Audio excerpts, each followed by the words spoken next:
At the airport, my father froze when a man in a navy suit handed him a thick envelope with my name on it. Derek stood beside him, pale and pretending this wasn't happening. 4 days earlier, they laughed as I walked out of my mother's dining room after Derek said, "You're not part of the family.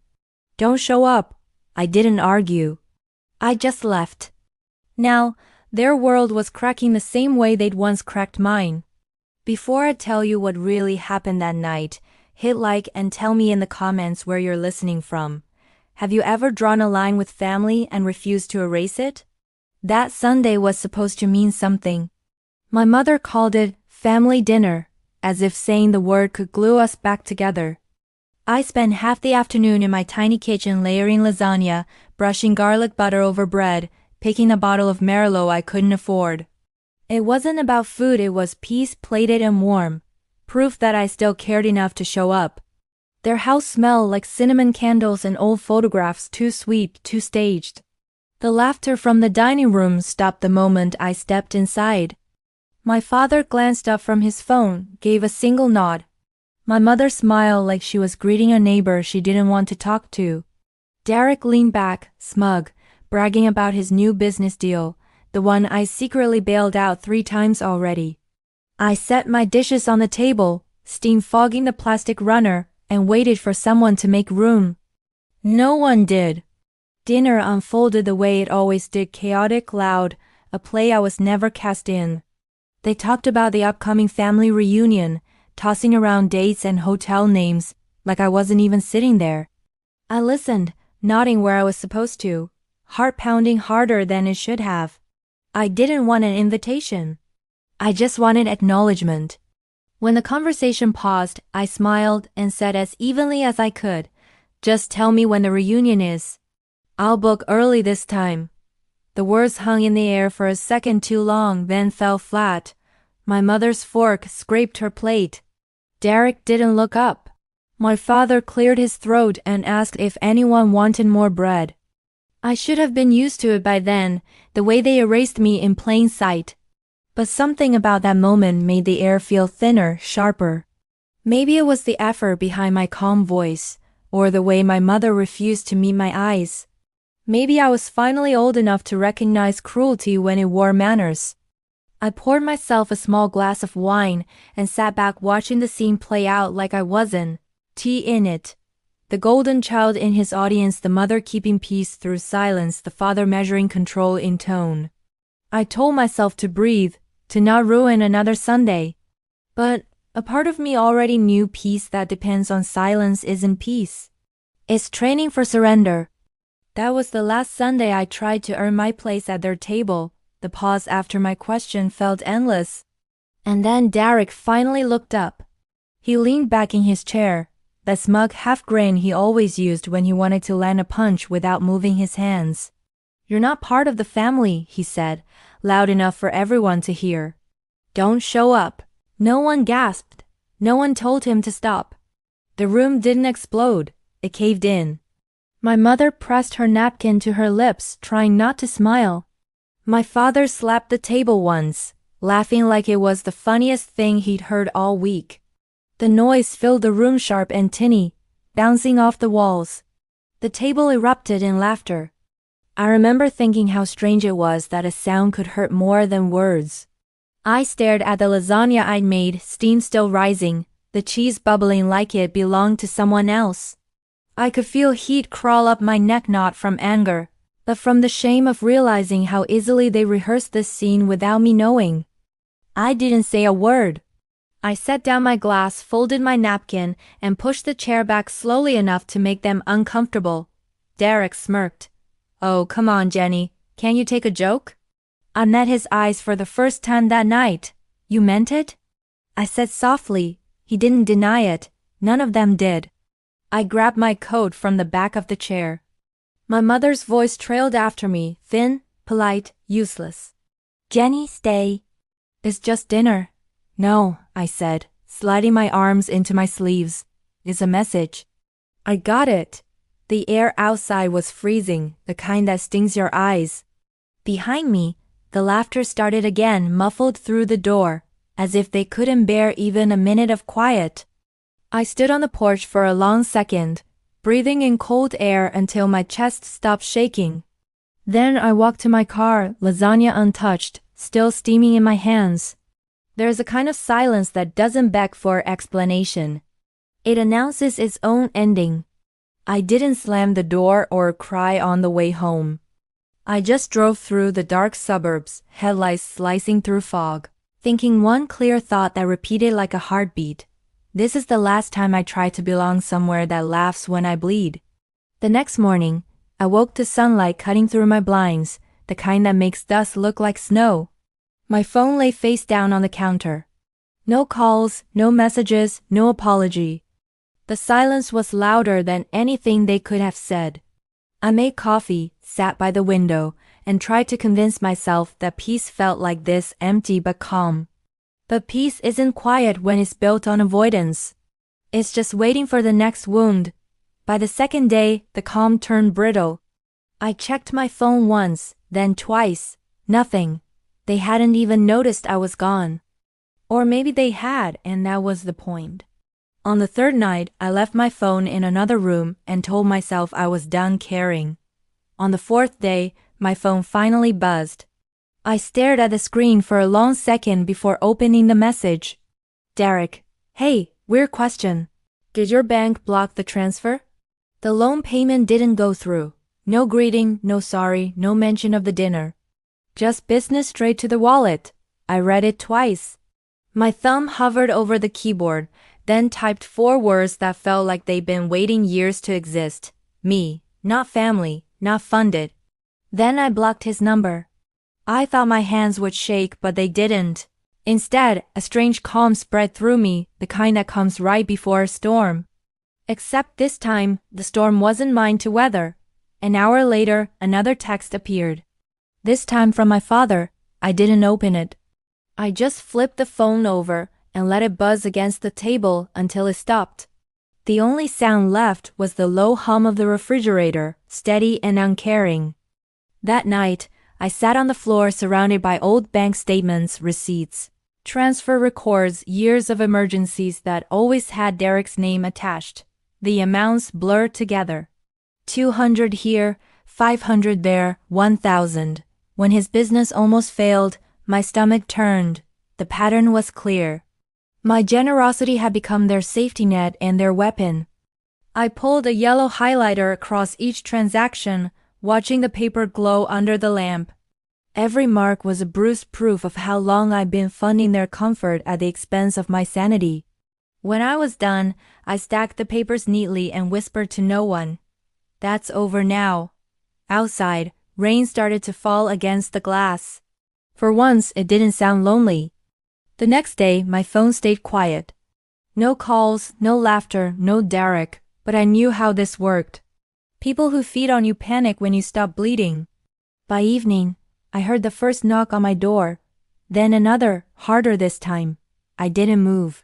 Through the peephole, I saw the shape of my father's shoulders. Derek's temper pacing beside him. Their rhythm matched the pounding steady, entitled, demanding. I wrapped both hands around a cup of tea and stood in the center of my apartment, heart steady. They pounded until my picture frames rattled. I didn't answer. I just listened until the sound faded, replaced by the hum of their SUV pulling away. That's when I understood. Silence is a mirror. It shows people exactly who they are when they can't use you anymore. When the night finally settled, I looked at the stack of highlighted papers on my table and smiled. Not the happy kind, but the kind that knows something irreversible has begun. 4 days ago, I left their house with nothing. Tonight I had something better, boundaries that couldn't be refunded. 3 days later, the envelope showed up at my door. Plain white, my name scrawled in my father's careful handwriting. Inside, $400 in 20s, no note, just cash, a guilt payment. A hush fee. I stared at it for a long time, then slid it under the table and let it sit there until sunset. When the light turned orange, I picked it up and dropped it in the trash. That small sound, the soft thud of bills hitting plastic, felt cleaner than any apology could. An hour later, my phone buzzed. My father's name lit the screen. I answered on the fourth ring. Why? I said, before he could speak. He sighed, the practiced kind of sigh that meant, I'm about to justify something cruel. The loan payment failed, he said quickly. It's a mess. Late fees, supplier issues. We just needed a few days' grace. It's not like we used you, Jenny. Don't take it personally. I laughed once, quiet, sharp. That's the problem. You never did. He said my name again, softer, like that could fix it. I hung up. After that call, I stopped pretending this was about money. It wasn't. It was about ownership. They built a world where my worth depended on what I gave. Now they were watching it collapse. That night, I opened my banking app. Every emergency transfer, every Venmo, every favor that somehow became a debt. $20,000 over 2 years.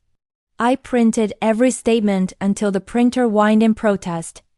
Then I highlighted every transaction tied to Derek. When I was done, the stack glowed yellow bright enough to see the pattern clearly. The next morning, I packed it all into a manila envelope and wrote on the front, "This is who I've been."